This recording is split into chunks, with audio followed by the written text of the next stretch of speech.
नमस्कार बच्चों, कैसे हैं आप सभी। तो आज हम अपने वीडियो सीरीज़ में एनसीईआरटी सॉल्यूशन वीडियो सीरीज़ में एक्सरसाइज 3.3 का लास्ट वीडियो बनाने जा रहे हैं आप सबके लिए, पार्ट 2। और इसी के साथ हमारा चैप्टर भी फिनिश हो जाएगा। तो मुझे उम्मीद है कि आपने पिछले सारे वीडियो देखे होंगे। जिन बच्चों ने पिछले वीडियो जो नहीं देखे, प्लीज़ उसको पहले देख लीजिए ताकि यहाँ आपको समझने में आसानी हो। और बाकी हमने चैप्टर बाय चैप्टर आपको सॉल्यूशंस अवेलेबल करवाते हैं, तो उनको भी ज़रूर जाकर देखें। चैप्टर 2 के भी वीडियो आपके लिए अवेलेबल है। और बाकी और भी चैप्टर्स हैं, जैसे लाइक 1, 2, 3, 4, 5, 7, 8, ये चैप्टर्स आपके चैनल पे अवेलेबल है अलग अलग टीचर्स के द्वारा। तो ज़रूर विजिट करें, आपके लिए काफ़ी वैल्यूबल होने वाला है। बाकी जो बच्चे लाइव क्लास सर्च करते रहते हैं, कोई लाइव क्लास कहीं मिल जाए, प्रॉपर क्लासेस अच्छे टीचर्स के साथ, तो इस चैनल पे डेली बेसिस पे, Monday to Saturday daily basis पे 8 से 9:30 के बीच में आपको लाइव क्लास यहाँ पर मिलता है। तो ज़रूर आप सब टाइम निकाल के ज्वाइन करें, आपके लिए काफ़ी फ़ायदा रहेगा इसे ज्वाइन करने से।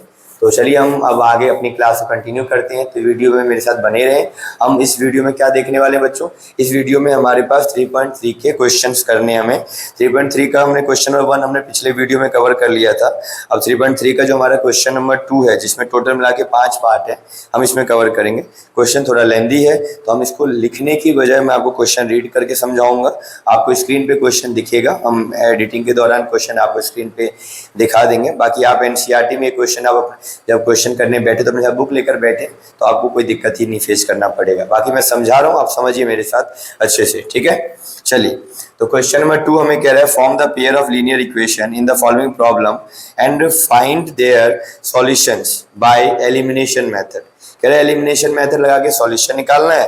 पहले सॉल्यूशन तो तब निकलेगा ना जब पहले इक्वेशन फ्रेम होगा, तो हमें पहले कह रहा है इक्वेशन बनाइए। चलिए, तो हम क्वेश्चन देखने जा रहे हैं बच्चों, ध्यान से देखिएगा। ये हमारा क्वेश्चन नंबर 2 है और क्वेश्चन नंबर 2 का हमारा फर्स्ट पार्ट हम ध्यान से देख रहे हैं। क्वेश्चन क्या कह रहा है समझिएगा। क्वेश्चन कह रहा है, मैं रीडिंग करता हूँ और फिर आप सुनिए, समझिए, देखिए। कह रहा है, if we add 1 to the numerator and subtract 1 from the denominator, a fraction reduce to 1। पहले आप इतना समझो, ये फ्रैक्शन वाला क्वेश्चन है। ये बात तो क्वेश्चन पढ़ते ही समझ में आ गया, फ्रैक्शन है। तो हम फ्रैक्शन वाले क्वेश्चन में 3 चीज बहुत पहले स्टार्टिंग में कर लेंगे। क्वेश्चन तो हम बाद में कंटिन्यूटी में पढ़ते रहेंगे। सबसे पहले हमें पता है कि एक न्यूमरेटर होगा, एक डिनोमिनेटर होगा। तो हम इस क्वेश्चन में क्या लेट करेंगे, लेट बी द न्यूमरेटर। हमने क्वेश्चन को बहुत कंप्लीट पढ़ा भी नहीं, बस समझ आ गया कि फ्रैक्शन बेसिस क्वेश्चन है, तो हमने ये 2-3 चीजें पहले लिख लेना। Let B the numerator x, let B the denominator क्या हो गया y, और हमारा जो रिक्वायर्ड फ्रैक्शन है, हमारा जो रिक्वायर्ड फ्रैक्शन है, ये हमारा हो गया x अपॉन वाई। क्या हो गया, x अपॉन वाई। अब हम क्वेश्चन पढ़ लेते। अब हम यहाँ पे लिखेंगे अकॉर्डिंग टू क्वेश्चन, और क्वेश्चन अब ध्यान से पढ़ते हैं, ठीक है। क्वेश्चन क्या कह रहा है, कह रहा था हमें कि अगर हम न्यूमरेटर में 1 ऐड करें एंड डिनोमिनेटर में से 1 सब्ट्रैक्ट कर दें तो हमारा फ्रैक्शन 1 हो जाएगा। तो ये हमें समझना है। क्वेश्चन कह रहा है कि अगर मैं न्यूमरेटर में 1 ऐड कर दूं और डिनोमिनेटर से 1 माइनस कर दूं तो मेरा फ्रैक्शन कितना हो जाएगा, 1 हो जाएगा। न्यूमरेटर में 1 ऐड कर दूं और डिनोमिनेटर में 1 माइनस कर दूं तो मेरा फ्रैक्शन क्या हो जाएगा, 1 हो जाएगा। ये दोबारा रीडिंग करता हूं। If we add 1 to the numerator में आपको 1 ऐड करना है and subtract 1 from the denominator से 1 सब्ट्रैक्ट करना है, तो आपका जो फ्रैक्शन है वो कितना हो जाएगा, 1। तो लिखा हुआ है a fraction reduces to 1।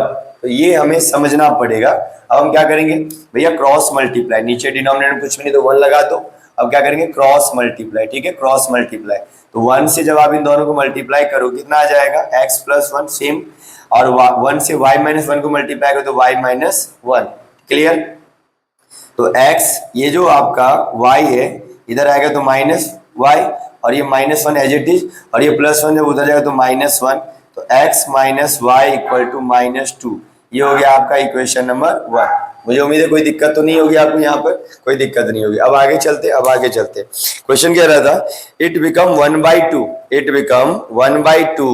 If we only add 1 to the denominator. कह रहा है इट बिकम 1/2, कह रहा है फ्रैक्शन 1/2 हो जाएगा। कब? जब मैं सिर्फ और सिर्फ डिनोमिनेटर में एक ऐड करूं। न्यूमरेटर की बात नहीं कर रहा, तो न्यूमरेटर वैसे का वैसा ही रह जाएगा। न्यूमरेटर की बात नहीं कर रहा, तो न्यूमरेटर की बात अगर नहीं करता ये क्वेश्चन, तो न्यूमरेटर में आपको कुछ नहीं करना।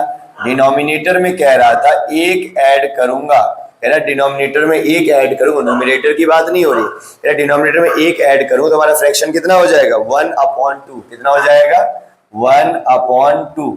ये हो गया, ध्यान दीजिएगा। फिर अगेन क्या? Cross multiply. क्या? Cross multiply. तो 2 से मल्टीप्लाई करो, कितना आएगा?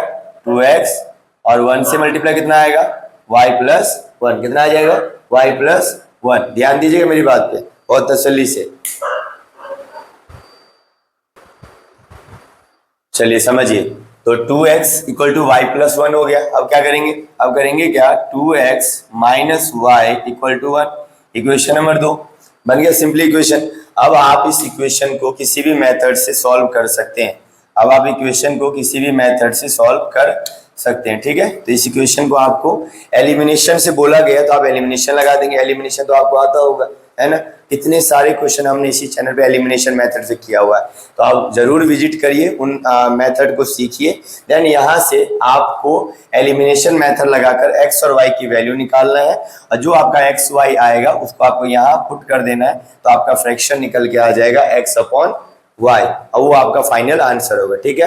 मुझे उम्मीद है कि आपको इक्वेशन फ्रेम बनाना समझ आ गया होगा, और इसको सॉल्व करने के लिए आपके पास ऑलरेडी हमने अलग से कई वीडियो बना रखे हैं। तो हर वीडियो में, जैसे इसी एक्सरसाइज का जो पहला पार्ट था, उस पार्ट में हमने एलिमिनेशन और सब्स्टिट्यूशन दोनों मेथड से 4 क्वेश्चन कंप्लीट किए हैं, तो आप उसको भी देख सकते हैं। उससे भी आपको मेथड समझ में आ गया, तो आप इसको कंटिन्यू खुद कर सकते हो, ठीक है। यानी इक्वेशन फ्रेम कर दिया आपने। चलिए तो हम नेक्स्ट क्वेश्चन पे चलते हैं, तो आप प्लीज नोट डाउन कर लीजिए इसको। अब हमारा क्वेश्चन नंबर जो 2 है, मतलब 2 का 2, क्वेश्चन नंबर 2 का पार्ट 2, ठीक है। चलिए क्वेश्चन क्या कह रहा है फिर पढ़ते हैं। ये एज बेसिस वर्ड प्रॉब्लम है। क्वेश्चन 2 क्या कह रहा है? 5 years ago Noori was twice as old as Sonu. इसमें 2 बच्चे हैं, एक नूरी है और एक सोनू है। एक नूरी और एक सोनू है। अब 2 बच्चे हैं, तो दोनों की एज होगी, तो एक को x कंसीडर करेंगे और एक को हम y कंसीडर करेंगे। क्वेश्चन को अगर आप लास्ट तक पढ़ते हुए होगे, तो यहाँ पे लिखा हुआ है 10 years later Noori will be twice as old as Sonu. How old are Noori and Sonu? Basically ये present age of Noori and present age of Sonu की बात हो रही है, ये पूछा जा रहा है क्वेश्चन में। क्वेश्चन को मैंने डिटेल से अभी पढ़ा नहीं है, मैंने बस इतना देखा कि क्वेश्चन में जानकारी में रफली क्या है। तो 2 बच्चे हैं, नूरी है, सोनू है, और दोनों की प्रेजेंट एज हमसे पूछी जा रही। तो हम क्या करेंगे क्वेश्चन में, ध्यान दीजिएगा। हम लिखेंगे let B the present age of Noori. Let B the present age of Noori. हमने लिख दिया यहाँ पर x years, और let B the present age of क्या? कौन? सोनू। हमने लिख दिया यहाँ पर y year, ठीक है। ये हो गया हमारा x year और ये हो गया हमारा y year, ठीक। अब आ जाते हैं अकॉर्डिंग टू क्वेश्चन। बहुत ध्यान से देखना मेरे साथ, अकॉर्डिंग टू क्वेश्चन। अब जैसे जो क्वेश्चन बोलता है समझना। पहली जो वर्ड था इसका 5 years ago। अगो मतलब क्या होता है ना, पहले की बात हो रही। पहले की बात हो रही तो क्या होगा? माइनस, है ना। लिखा हुआ है 5 years ago। अगो मतलब पहले, है ना। अगो मतलब पहले, अब पहले मतलब माइनस। सपोज करिए आज कोई व्यक्ति 10 साल का है, तो मैं आपसे पूछूं कि 5 साल पहले वो कितने साल का रहा होगा, तो आप 10 में से 5 को माइनस करें, मुझे बताओगे 5 साल का रहा होगा। इसका मतलब आपको जब अगो वर्ड आया थी, लॉन्ग अगो, बहुत पहले की बात है। क्वेश्चन कह रहा है 5 साल पहले की बात है। तो अभी मान लीजिए अभी वो नूरी अगर x ईयर की, तो 5 साल पहले कितने साल की रही होगी? x - 5। जैसे अभी सोनू y ईयर का है, तो 5 साल पहले कैसे रहा होगा? y - 5। तो ध्यान दीजिएगा, अकॉर्डिंग टू क्वेश्चन जो हमारी नूरी है वो x - 5 इक्वल टू y - 5, है ना। दोनों की प्रेजेंट एज में से हमने 5 माइनस करके बराबर में रखा। बराबर में रखने का क्या लॉजिक है बच्चों? यहाँ जो क्वेश्चन का जो इंफॉर्मेशन होता है ना, वो इसी फ्रेमवर्क में काम करता है। आप कोई भी एज बेसिस वर्ड प्रॉब्लम निकाल लीजिए, आपको यही वाला सिचुएशन बनता हुआ नजर आएगा, जिसमें हम दोनों की जो प्रेजेंट एज को अकॉर्डिंग टू सिचुएशन हम कैलकुलेट करके बराबर में रखते हैं, ठीक है। लिखा है 5 years ago, 5 साल पहले 5 साल पहले दोनों के एज में से 5 साल मैंने पहले माइनस कर दिया, अब बराबर में रख दिया। तो 5 साल पहले नूरी, अब ये जो उम्र है किसकी उम्र है, ये नूरी की उम्र है। x - 5 किसकी एज है, ये नूरी की एज है। तो Noori was thrice as old as Sonu, जो नूरी है वो सोनू की उम्र का 3 गुना, ट्राइस, ट्राइस का मतलब 3 गुना, THRIC, ट्राइस का मतलब 3 गुना। तो अब किसका, नूरी जो है सोनू के उम्र का 3 गुना है, नूरी जो है सोनू की उम्र का कितना गुना है, 3 गुना है। तो ये क्वेश्चन पढ़ के समझ में आएगा ना, ठीक है। 3 गुना किसका है, तो सोनू की उम्र का है। कौन है, तो नूरी है। तो x - 5 equal to 3 into y कितना हो गया, 3y, और 3 इंटू 5 कितना हो गया, 15। तो x - 3y, ये 3y इधर आ गया, -15, और ये -5 इधर गया तो +5। तो x - 3y इक्वल टू -10, ये हो गया आपका इक्वेशन नंबर 1। इसी तरीके से अब क्वेश्चन को आगे रीडिंग करते हैं। तो क्वेश्चन आगे पढ़ने पता चला 10 ईयर लेटर, लेटर मतलब बाद, लेटर मतलब बाद। क्वेश्चन कह रहा है 10 ईयर लेटर, 10 ईयर्स लेटर, 10 साल बाद की बात हो रही है। अब बात ऑब्वियस सी बात है, कोई आज x ईयर का है तो 10 साल बाद कितने साल का होगा, तो x में 10 जोड़ दो।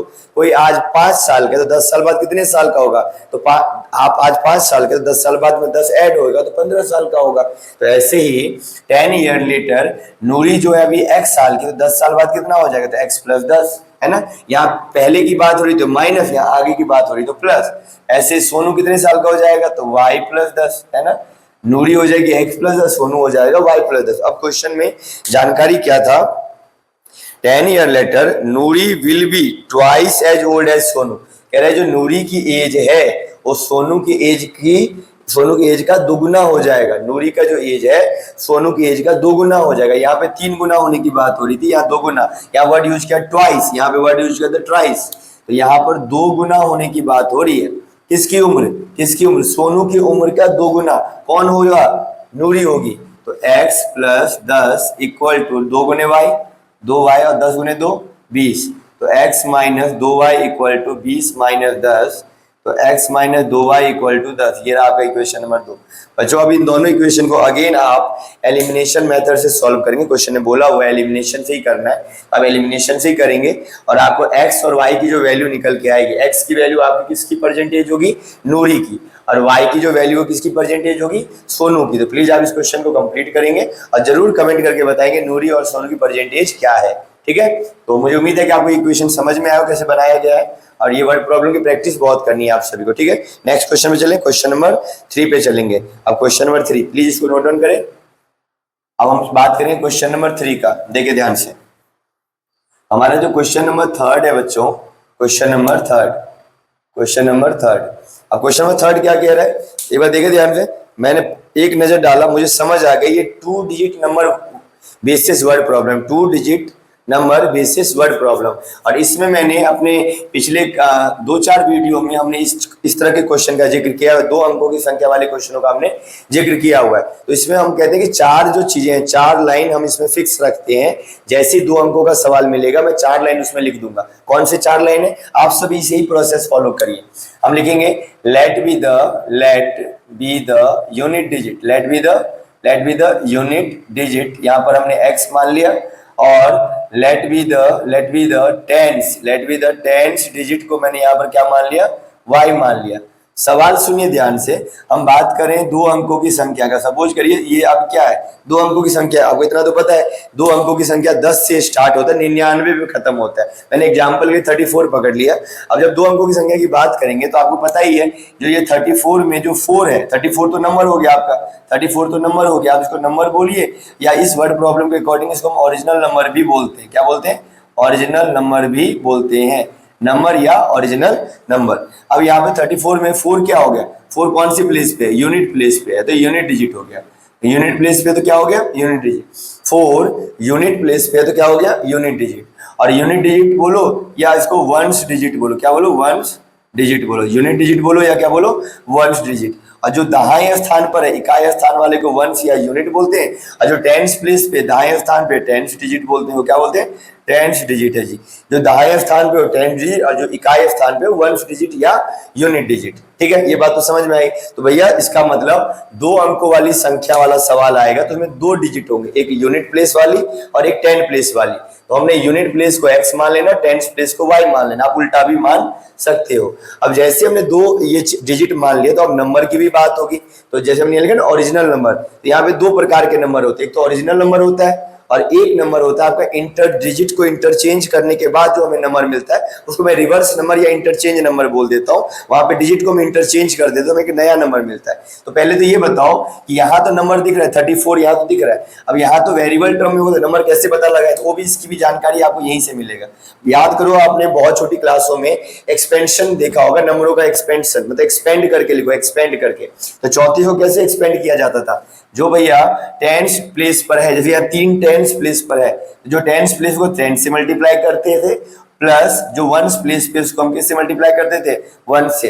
जो टेंस प्लेस पे उसको 10 से मल्टीप्लाई करते थे और जो वंस प्लेस पे उसको 1 से मल्टीप्लाई करते थे। तो ये वाली बात आपको अभी समझ में आएगी जब मैं यहाँ बताने जा रहा हूँ, तो समझिएगा। जब हम ओरिजिनल नंबर को यहाँ लिखते हैं, ओरिजिनल नंबर, या हम हमारे सवालों में इसको हम नंबर भी बोलते हैं, जो नंबर ही बोला होता है। तो ओरिजिनल नंबर या नंबर है ना, ओरिजिनल नंबर या नंबर। तो ओरिजिनल नंबर जो निकलेगा जिसमें आपने देखा कि भैया जो वंस प्लेस पे है उसको 1 से मल्टीप्लाई और जो टेंस प्लेस पे 10 से मल्टीप्लाई। तो इसी बात को ध्यान में रखो। बताओ वंस प्लेस पे क्या x और टेंस प्लेस पे y, तो टेंस प्लेस वाले को 10 से मल्टीप्लाई, तो इसका मतलब y को हम 10 से मल्टीप्लाई करेंगे तो कितना आ जाएगा 10y। y को अगर 10 से मल्टीप्लाई करें तो 10y, y को 10 से क्यों किया, क्योंकि 10 प्लेस पे हमारा y था। और वंस प्लेस पे कितने, प्लस लगा दो ये वाला।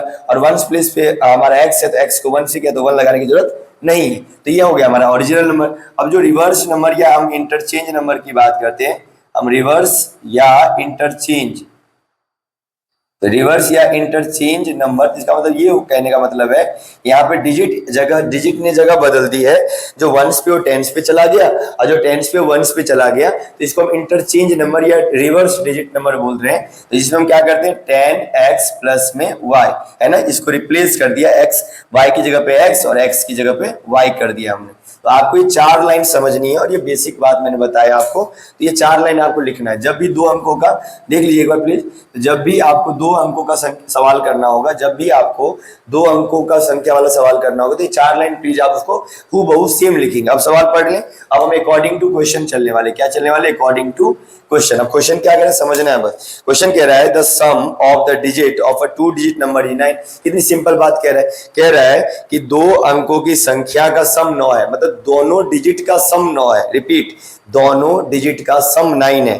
द सम मतलब जोड़ना, of the digit of a 2 digit number, और डिजिट कौन कौन सा, x और y। तो दोनों डिजिट का जो सम है वो कितना है 9। ये हो गया इक्वेशन नंबर 1। दोनों डिजिट का जो सम है वो कितना है 9। ये हो गया इक्वेशन नंबर 1। आगे चलोगे, आगे क्वेश्चन क्या कह रहा है, also 9 time this number, time का मतलब मल्टीप्लाई, 9 टाइम दिस नंबर मतलब ओरिजिनल नंबर। कह रहा है 9 time this number is twice the number obtained by reversing the order of the digit. तो इसका मतलब समझिए ध्यान से, 9 टाइम दिस नंबर, तो ओरिजिनल नंबर का 9 गुना, जो कि इक्वल है, जो कि बराबर है इंटरचेंज होने के बाद, डिजिट के इंटरचेंज होने के बाद जो हमें नंबर मिला उस नंबर के 2 गुना के बराबर है। सिंपल सी बात, ओरिजिनल नंबर का 9 गुना रिवर्स नंबर के 2 गुना के बराबर है। ये मतलब हुआ ओरिजिनल नंबर का 9 गुना, ओरिजिनल नंबर का 9 गुना जो कि बराबर है इंटरचेंज नंबर के 2 गुना के बराबर, इंटरचेंज नंबर के 2 गुना के बराबर। ये एक्सप्रेशन बोल रहा है। अब ये समझने वाली बात होती है, ये सब इक्वेशन सॉल्व करना तो आपको आ ही गया अच्छे से। अब ये समझिए कैसे होगा। अब 10 इंटू 9 कितना हो गया 90y, 9 इंटू x कितना हो गया 9x, 2 गुने 10 कितना हो गया 20x, और 2 गुने y कितना हो गया 2y। सारी चीजों को आप एक साथ ले आ सकते हो एक तरफ, ठीक है। तो यहाँ पर ये दोनों टर्म को उठा के मैं उधर ले जाऊं तो 20x प्लस में 2y, मतलब 20x plus 2y same to same, और ये दोनों टर्म उठा के मैं उधर ले गया तो माइनस का 90y, ये माइनस का हो जाएगा, और ये माइनस का आपका 9x इक्वल टू में क्या 0। अब 20x में से 9x गया तो 11x बचेगा, हाँ जी, और 2y में से 90y गया तो कितना बचेगा 88y, है ना, बराबर में 0। कुछ कॉमन आ रहा है, हाँ जी, कुछ तो कॉमन आ रहा है। क्या कॉमन आ रहा है 11 कॉमन आ रहा है। अगर आप 11 कॉमन लोगे तो x माइनस 11 8 88 बराबर में 0। अब 11 मल्टीप्लाई में कहा ले जाओ, डिवाइड में, तो x माइनस 8y 0/11 कितना हो गया 0। ये हो गया आपका इक्वेशन नंबर 2। अब जैसे ही दो इक्वेशन बनेगा तो आप क्या करोगे, दोनों इक्वेशन को सॉल्व करोगे एलिमिनेशन मेथड से, वैसे कि बोला हुआ है इक्वेशन में। अब x और y की जो वैल्यू मिलेगी उसको आप यहां पर पुट कर दोगे ओरिजिनल वाले में, तो आपको नंबर मिल जाएगा। जब रिवर्स नंबर निकालने को बोले तो रिवर्स वाले में पुट कर देना। जब कोई कुछ बात ही ना बोल रहा हो तो समझो कि ओरिजिनल ही बोला जाए, तो रिवर्स बोले ना, निकालना नहीं, डायरेक्टली क्या निकलेगा, ओरिजिनल निकलेगा। तो एक्स और वाई की वैल्यू यहाँ सब्स्टिट्यूट करोगे तो आपको ओरिजिनल नंबर पता चल जाएगा। क्वेश्चन और कुछ तो कह नहीं रहा था, बस फाइंड दी नंबर कह रहा था, काम खत्म। तो मेरे हिसाब से आपको समझ आया होगा, है ना। ये मजेदार सा क्वेश्चन, बहुत इंपॉर्टेंट भी है। बेसिक में तो ज्यादातर संभावना है कि आए ही आए, तो अच्छे से तैयार करके चलेंगे। अब हम क्वेश्चन नंबर 4 की तरफ चल रहे हैं। आप प्लीज नोट डाउन कर लीजिए वीडियो।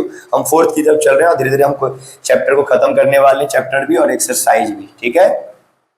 चलिए हम आगे चलेंगे। अब आगे क्या कह रहा है बच्चों हमें, क्वेश्चन नंबर 4, क्वेश्चन नंबर 4 दूसरे का चौथा पार्ट पे हम आगे। क्वेश्चन नंबर 4 अब समझिए, कह रहा है Meena went to a bank. अब ये ऐसा क्वेश्चन है ना, इसमें हमें कोई 2 लाइन 3 लाइन 4 लाइन वाली बात नहीं कि हम फिक्स करके लिख दे। जैसे एज बेसिस प्रॉब्लम है तो उसमें हम ऑब्वियसली ढूंढते हैं कि 2 बच्चे हैं, 2 बच्चे होंगे तो उनका परसेंटेज हम वहां पे कंसीडर करेंगे, फिर सवाल को पढ़ेंगे।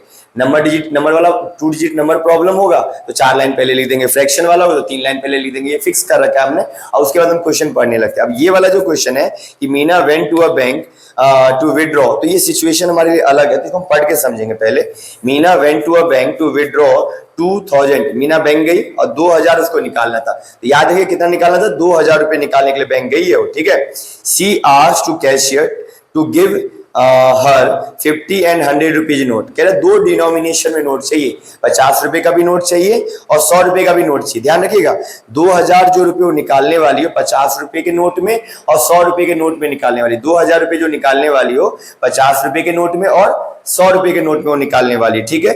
और कुल कितना निकालने वाली है, 2000, ठीक है। आगे पढ़ने पर हमें पता चला कि क्वेश्चन में ये बताया गया मीना को टोटल मिला के 25 नोट दिए गए, 25 करेंसी नोट दिए गए, जिसमें 50 रुपए वाला भी नोट है और जिसमें 100 रुपए वाला भी नोट है, 50 रुपए वाला भी नोट है और 100 रुपए वाला भी नोट है। कुल कितने नोट है, 25 नोट है, ठीक है। तो find how many notes of 50 rupees and 100 rupees receive. तो हमें ये पता लगाना है कि मीना को 50 रुपए के कितने नोट दिए गए और 100 रुपए के नोट कितने दिए। कितना मजेदार सवाल है ना। अब सोचो थोड़ा सोचो, इसमें 50 रुपए के कितने नोट दिए गए ये पूछा है। नंबर ऑफ 50 रुपीज नोट हमें पूछ रहा है question, and number of 100 rupees notes भी हमें पूछ रहा है question. Number of 50 rupees note and number of 100 rupees note क्या करने वाले हैं, तो हम लिखेंगे let B the number of 50 rupees note, number of rupees 50 notes, है ना, हमने इसको x मान लिया है ना। और let B the number of rupees 100 note, 100 रुपए के नोट को हमने क्या मान लिया, y मान लिया। अब तुम थोड़ी बात समझना ध्यान, कितना मजेदार सवाल है और नंबर्स बदल के सवाल बदल जाता है, पर ये बहुत सिंपल सवाल है, इसको सीख लो तो आप इस तरह के सवाल कई सारे कर सकते हो।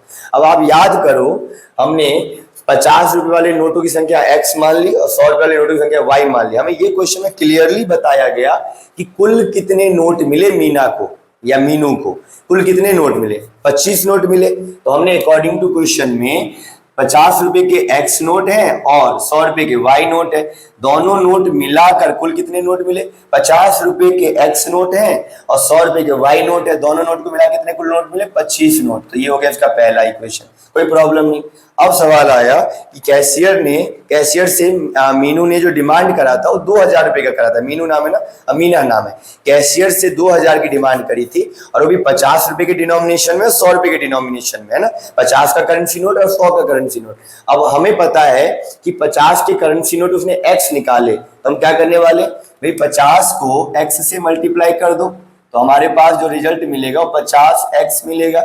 ऐसे 100 से y को मल्टीप्लाई कर दो तो हमारे पास 100y मिलेगा, और दोनों को अगर ऐड करूं तो कुल जितना पैसा उसने निकाला है, जो कि कितना निकाला है 2000, वो हमें पता चल जाएगा। रिपीट, मान लीजिए कि आप एक बैंक में गए 100 रुपया विड्रॉ करने के लिए, है ना। आपको पता है कितना रुपए विड्रॉ करना है, 100 रुपया। और आपने कहा बैंक को कि मुझे 10 रुपए के डिनोमिनेशन में और 20 रुपए के डिनोमिनेशन में करेंसी नोट चाहिए, ठीक है, ये भी आपने बता दिया। और आपने साथ में ये भी बता, अब देखो इस क्वेश्चन में हम समझने के लिए क्या कर रहे हैं, हमें डिनोमिनेशन का भी पता है, हमें कुल कितना रुपया निकालना ये भी पता है, और हमने बोल भी दिया, हमने कैशियर को बोल भी दिया कि मुझे 10 रुपए के 2 नोट चाहिए, मात्र और मात्र कितने नोट, 2 नोट चाहिए। और 20 रुपए के हमें कितने नोट चाहिए, हमने बोल दिया हमें 4 नोट चाहिए। कितने नोट चाहिए, 4 नोट। इस सवाल में आपको निकालना नहीं है, हमने पहले से कंसीडर कर लिया, ये जो समझाने के पर्पज से। मुझे कुल कितना रुपया निकालना, 100 रुपया, ये मुझे पता है, तो मैंने उस हिसाब से कैलकुलेट करके मैंने कैशियर को बोला कि मुझे 10 रुपए के 2 नोट दे दो आप, और 20 रुपए के 4 नोट दे दो, तो कुल मुझे 6 नोट चाहिए, और मुझे 10 का 2 और 20 का 4 चाहिए, और मेरा 100 रुपए ही निकलना है। तो आप कैलकुलेट करके देखो तो क्या बात साबित नहीं होती, 10 रुपए को 2 से गुना किया तो 20 रुपया निकल गया, और 20 रुपए को 4 से गुना किया तो 80 रुपया निकल गया। कुल दोनों को जोड़ोगे तो कितना रुपया निकल आएगा, 100 रुपया। तो वही वाला लॉजिक है, 50 रुपए का एक्स नोट निकाला तो मतलब 50 रुपए के नंबर ऑफ एक्स नोट, तो 50, जैसे मैंने यहाँ पे 10 रुपए को 2 नोट से मल्टीप्लाई किया, उसी तरह से 50 रुपए को एक्स से, नंबर ऑफ नोट एक्स से मल्टीप्लाई करके लिख दिया। ऐसे ही 100 रुपए के वाई नोट है, जैसे मैंने यहाँ 20 रुपए के 4 नोट से 20 को 4 से गुना किया, ऐसे 100 को वाई से किया, दोनों को जोड़ दिया, तो मैंने यहाँ पर फिर से दोनों को जोड़ दिया, किसके बराबर चला गया, 100 के बराबर। तो ये दोनों नोट किसके बराबर होंगे, 2000 के बराबर। तो मेरी बात आपको समझ आ रहा है, मैंने एक एग्जांपल देके समझाया कि ये हो क्या रहा है, ठीक है।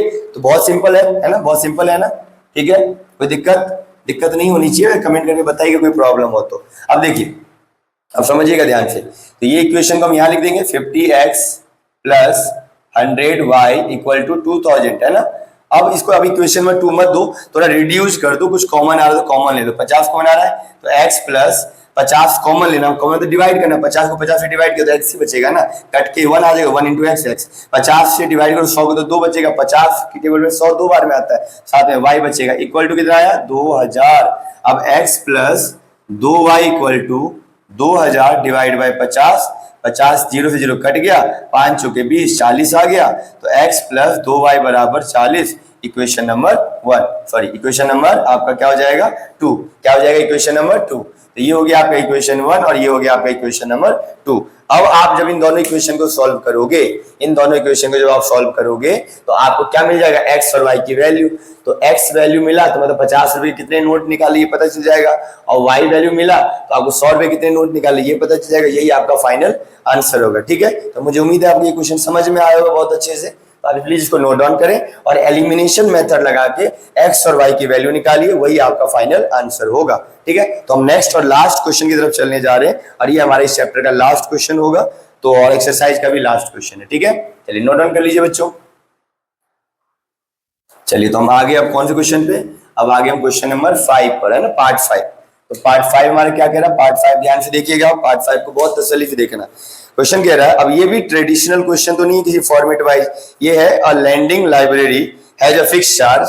अब यहाँ पे 2 तरह के चार्ज हैं, ये आपको कहीं ऑटो वाले केस में, ऑटो रिक्शा के केस में, टैक्सी के केस में भी इस तरह के सवाल आपने देखे होंगे कि एग्जाम्पल के लिए आपने 9th लेवल पे भी एक सवाल ऐसे देखा होगा कि एक व्यक्ति को रिक्शा से या टैक्सी से कहीं जाना था, सपोज करिए उसको 10 किलोमीटर दूर जाना था।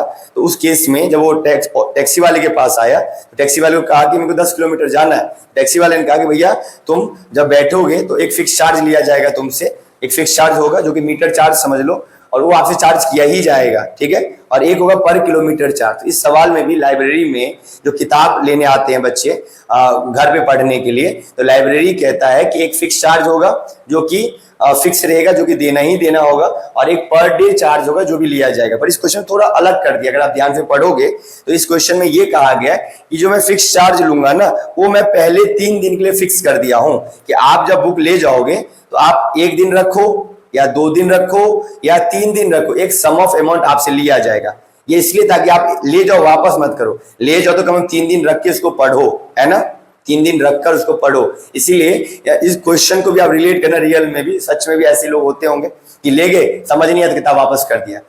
अब जहां से बुक ले गए लाइब्रेरी से, उसने कहा अरे ये तो अभी लेके तभी वापस करने आ गए, तो उन्होंने इसीलिए क्या कहा कि कम से कम 3 दिन तो रखो, ले जा रहे हो, तो 3 दिन का उन्होंने चार्ज फिक्स कर दिया। 3 दिन से ऊपर अगर आपको लगता है कि मुझे और अच्छा लग रहा है किताब पूरा पूरा पढ़ना है, पूरी कंप्लीट करनी है किताब को, 3 दिन से ज्यादा वक्त लग रहा है तो आप 3 दिन से ऊपर भी रखोगे। तो क्वेश्चन क्लियर कह रहा है कि 3 दिन तक रखोगे तो एक फिक्स चार्ज लूंगा आपसे, चाहे 1 दिन रखो, चाहे 2 दिन, चाहे 3 दिन, एक फिक्स चार्ज लूंगा।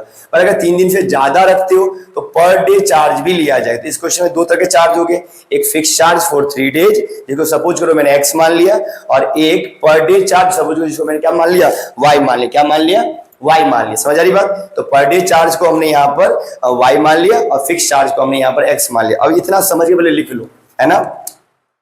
let be the fixed charge, let be the fixed charge, let be the fixed charge for, let be the fixed charge for first 3 days, first, let be the fixed charge for first 3 days को मैंने मान लिया यहाँ पर ₹x, है ना। और per day charge let be the per day charge, पर डे या एडिशनल चार्ज, बुक में एडिशनल वर्ड है, आप ध्यान से पढ़ना। तो बुक में इन्होंने क्या लिख रखा है, एडिशनल चार्ज, है ना, कहीं लिखा होगा ना एडिशनल चार्ज लिखा है ना, और नीचे में आते आते लिखा है charge for each extra day, इसलिए मैंने लिख दिया let B the per day या additional charge, let B the per day और एडिशनल चार्ज जिसको मैंने ₹y मान लिया। क्या मान लिया? ₹y मान लिया। क्या मान लिया? ₹y। ध्यान देना। अब सवाल पे आ जाओ, हम अकॉर्डिंग टू क्वेश्चन लिखेंगे और सवाल को ध्यान से पढ़ेंगे। ये बात तो समझ आ गया कि 3 दिन के लिए x रुपया लेगा मेरे जो फिक्स, अब बाकी उसके ऊपर रखूंगा तो पर डे का y रुपया लेगा। क्लियर? समझाने के लिए समझो। मान लो कि एक व्यक्ति मोहन है और मोहन गया लाइब्रेरी, और मोहन ने कहा मुझे एक बुक चाहिए, है ना, एक बुक चाहिए। अब बुक उन्होंने बुक लिया, लाइब्रेरी ने मोहन को बुक चाहिए तो मोहन लाइब्रेरी गया, तो लाइब्रेरी से कहा कि मुझे ये वाला बुक दे दीजिए, पर मुझे इस बुक को रखना है 10 दिन के लिए। कितने दिन के लिए रखना है? 10 दिन के लिए रखना है, ठीक है। तो लाइब्रेरी ने कहा ठीक है आप 10 दिन के लिए रखो, तो 3 दिन का मैं आपको अलग चार्ज लूंगा जो कि फिक्स रहेगा, और उसके बाद जो 7 दिन और एक्स्ट्रा बचते हैं उसका मैं अलग चार्ज लूंगा। तो आप सोचो इस सिचुएशन के अकॉर्डिंग मोहन से जो पैसा चार्ज किया, और मालूम है आपके क्वेश्चन में फिक्स चार्ज को पहले से डिसाइड करके रख लेता हूं ₹2, है ना, मान लो मैं समझाने के लिए बता रहा हूं। और पर डे चार्ज को मैंने यहाँ पे मान लेता हूं, सपोज करो आपके लिए मैंने रख देता हूं ₹5। तो मैं पूछूं बताइए मोहन को 10 दिन के लिए किताब रखने में कुल कितना खर्चा हुआ? अब बताओ कितना खर्चा हुआ? मोहन को 10 दिन किताब रखना है और उसमें तो कुल कितना लाइब्रेरी को मोहन को पे करना पड़ेगा। अगर फिक्स चार्ज ₹2 है for first 3 days and per day charge इसका ₹5 है। अब समझो मैंने कहा ना कि 3 दिन का ₹2 है, 3 दिन का क्लियर कट ₹2 है। चाहे आप 1 दिन रखो, चाहे आप 2 दिन रखो, चाहे आप 3 दिन रखो, 3 दिन का पहले 3 दिन का ₹2 लूंगा, काम खत्म, है ना। प्लस वे टोटल पूछ रहे हैं ना, और कुल कितना मोहन को देना पड़ा, और पर डे चार्ज का 5, तो 7 दिन रखना, तो 1 दिन का 5, तो 7 दिन का कितना होगा? 7 गुने 5। अब मैं कैलकुलेट करूंगा तो 2 और 7 पंचे 35, तो आपको ऐड करके कितना बता दिया? 37। यही वाला जो सिचुएशन है वो आप इस सवाल में देखोगे, यही वाला सिचुएशन जो आप इस सवाल में देखोगे। मैं रिपीट कर देता हूँ, मोहन लाइब्रेरी में गया 10 दिन के लिए किताब बोरो करना था उसको, तो लाइब्रेरी ने कहा कि ठीक है आप 10 दिन की किताब ले जाओ, पहले 3 दिन के लिए मैं आपसे ₹2 चार्ज करूंगा और बाकी के 7 दिन के लिए पर डे मैं आपसे ₹5 चार्ज करूंगा। तो अब मोहन कैलकुलेट करता है कितना रुपया देना पड़ेगा, तो मोहन कहता है पहले 3 दिन का ₹2, 7 दिन का पर डे का ₹5, तो 7 दिन का ₹35, दोनों जोड़ के ₹37 बता देता है। अब ये क्योंकि यहाँ पे नंबर्स में अवेलेबल है पर यहाँ तो ये वेरिएबल में अवेलेबल है, तो ये जो काम हमने यहाँ पर नंबर में किया वही काम यहाँ वेरिएबल में करूंगा। ध्यान रखना है वेरिएबल टर्म में करूंगा, तो वहां यहाँ पे जुड़ गया तो वहां इक्वेशन फ्रेम हो जाएगा, ठीक है। अब समझिए कह रहा है a lending library has fixed charge for the first 3 day and an additional charge for each day thereafter. अब यहां तक कहानी खत्म हो गई, समझा चुका। अब लिखा है या सरिता पेड ₹27, सरिता ने ₹27 पे करा लाइब्रेरी को फॉर 7 डेज। अब सरिता ने कितना दिन रखा? 7 दिन। अब समझना 7 दिन रखा तो 3 दिन का तो अलग चार्ज है, तो बाकी लेफ्ट कितना दिन बच गया? 4 दिन। 7 दिन में 3 दिन का तो अलग चार्ज है, तो बचा कितना? 7 - 3 4 दिन। तो इक्वेशन क्या फ्रेम होगा सरिता के केस में? भैया सरिता ने ₹27 दिया है लाइब्रेरी को, कितने दिन किताब रखने के लिए? 7 दिन रखने के लिए। तो भैया आपने कहा था 3 दिन का तो X रुपया है, तो मैंने लिख दिया X, साथ में कुछ मत लिख देना 3 गलती से ले जाकर, 3 दिन का X रुपया है। तो भैया टोटल तो 7 दिन उसने रखा था, आपने कहा था ना कि 3 दिन का जो फिक्स है वो यहाँ लिख दो प्लस, अब कितना दिन एक्स्ट्रा रखा? टोटल 7 दिन के लिए रखा, तो 3 दिन का अलग दाम दे चुका है वो की X है, ठीक है।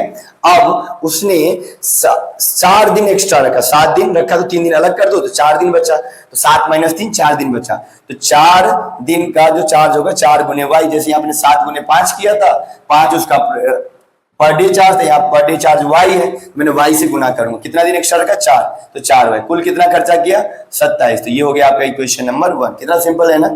ऐसे ही हमारा आगे का इंफॉर्मेशन कह रहा है, वाइल सुशी, सरिता का तो हो गया कहानी खत्म। अब सुशी गई किताब लेने के लिए और सुशी ने 21 रुपए लाइब्रेरी को टोटल पे करा, कितने दिन के लिए 5 दिन सुशी ने किताब रखा। आप सोचिए 5 दिन में से 3 दिन का तो फिक्स चार्ज होगा जो कि x रुपया है, तो बचा कितना दिन, 2 दिन एक्स्ट्रा रखा किताब सुशी ने, तो हम 2 दिन के लिए कंसीडर करेंगे यहाँ पर, तो x रुपया तो उसका फिक्स चार्ज हो गया फॉर 3 डेज, 2 दिन एक्स्ट्रा रखा तो 2 × y, पर डे का y रुपये चार्ज है, 21 रुपये खर्च हुआ।